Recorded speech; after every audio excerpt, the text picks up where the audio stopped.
Hey everybody, how's it going? Hope you're good. Welcome back to my channel. Now you've seen the title of this video. Today we are going to be comparing the Redmi Note 8T and the Redmi Note 7 Pro.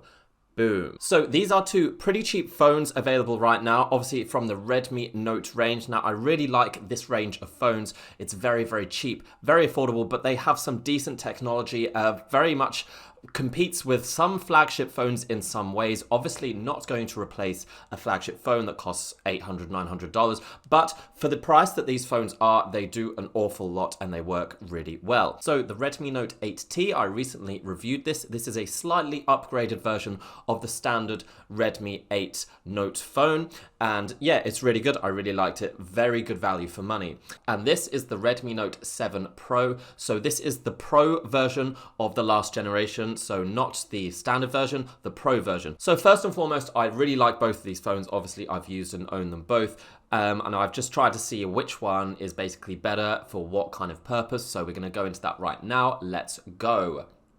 So let's look at the specs of both of these phones first very quickly so we can see what kind of hardware we're dealing with. The 7 Pro features a 6.3-inch IPS LCD display with a resolution of 1080 by 2340 and a pixel density of 409 ppi. It's powered by a Snapdragon 675 processor and you have the option of 4 or 6 gigabytes of RAM. I have the 6 gigabyte version. It features two cameras at the rear, a 48 megapixel and a 5 megapixel sensor and a 13 megapixel front-facing camera. And finally, it runs MIUI 10, which is a version of Android 9. Note T features a near identical display, 6.3-inch IPS LCD. Also with a pixel density of 409 ppi. It's powered by a Snapdragon 665 processor and features up to 128 gigabytes of storage. You have the option of 4 or 6 gigabytes of RAM. Now I have the 4 gigabyte RAM version, which is the standard version. There are 4 rear cameras, a 48 megapixel camera, an 8 megapixel wide angle sensor, a 2 megapixel macro sensor, and a 2 megapixel depth sensor. It features a 4000 mAh battery. It features all the standard sensors. However, the Note 8T does feature NFC. The phone is also run on an identical version of Android 9, the MIUI 10. So those are the basic specs of these phones. Ooh, light show. The designs of these phones are fairly similar too. The Note 8T is slightly thicker and slightly larger, but it's barely noticeable. They feature identical screens, so even if we take a very close look at these screens, you're not going to notice much of a difference. Both are IPS LCD, which allows for a high resolution. Perhaps compared to AMOLED displays, they're not as colorful and not vibrant, but you'll find very sharp icons in both screens. The noticeable difference in design is at the rear of these phones because the Note 8T features 4 cameras as opposed to the Redmi Note 7 Pro's 2. Now the 4 camera setup means that when you place the Note T on a flat surface, it's going to wobble a little bit. The same can be said for the 7 Pro, but because it only has 2 sensors, it's not as apparent when that happens. I will say that I do prefer the colors, especially in this design of the Note T, and I also like the kind of silver edge it has as opposed to the all-in-one block color of the Redmi Note 7 Pro. However, I do prefer the audio jack placement on the Redmi Note 7 Pro, which is at the top of the phone right here, as opposed to the Redmi Note 8T, where it's at the bottom of the phone, which I guess is just slightly more difficult when it's in your pocket. I just prefer it to be at the top. I mean, it's good that they both have audio jack capabilities. You don't need an adapter or anything like that. When it comes to day-to-day use and power, I find that they're both pretty capable. They are both very responsive, very easy to use. You're not going to notice much lag. The 6 gigabytes of RAM in the 7 Pro is going to help you a little bit more when multitasking if you run a lot of things at the same time. For example, you're playing a game, you're playing music at the same time, maybe doing some things in the background, some other apps are running. The Note 8T has 4 gigabytes of RAM, the one that I'm using, and I haven't noticed anything major, but I do think that RAM would run out if you are going to multitask a lot. However, I have run some benchmark tests on both phones using the same app. It's called Antutu Benchmark. So it basically tests the GPU, the CPU, the responsiveness, how basically fast it runs, and compares it to, I guess, every other phone and gives it a score. Now, I ran the same test on both phones. It basically runs some graphics, very intense to test the GPU, to test the 3D rendering capabilities of the phone.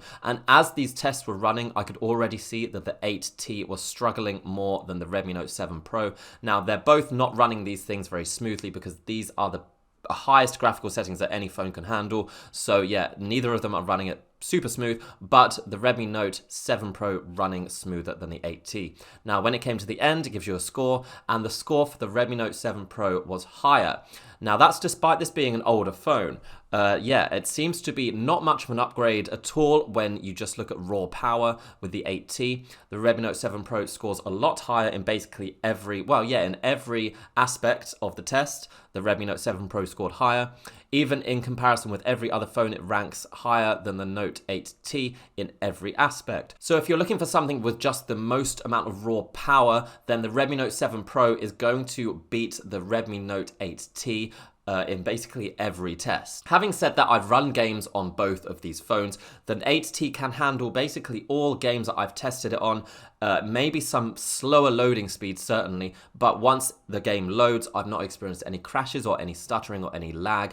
It may load slightly lower quality graphics, but it still works. It still works with every intensive app that I've used it on. Now, where there is quite a difference between these two phones is right here at the back are the cameras. So the main selling point definitely of the 8T and the new feature, I guess, in the Redmi Note range is these four cameras. Four cameras in a sub $200 phone is very impressive, I think. Very, very impressive. And I tested them in my review, so you can go see that. I'm going to show you some comparisons here between the two. The Redmi Note 7 Pro, just two cameras here, two lenses at the back. In all likelihood, they use virtually identical lenses. Maybe there has been some upgrades or some slight changes. Or where the difference comes in or where the new capabilities come in is that the 8T can shoot macro and wide angle shots using dedicated lenses. Are they the best images in the world? No, but the fact is you can do it, and they still look okay, especially in decent lighting conditions.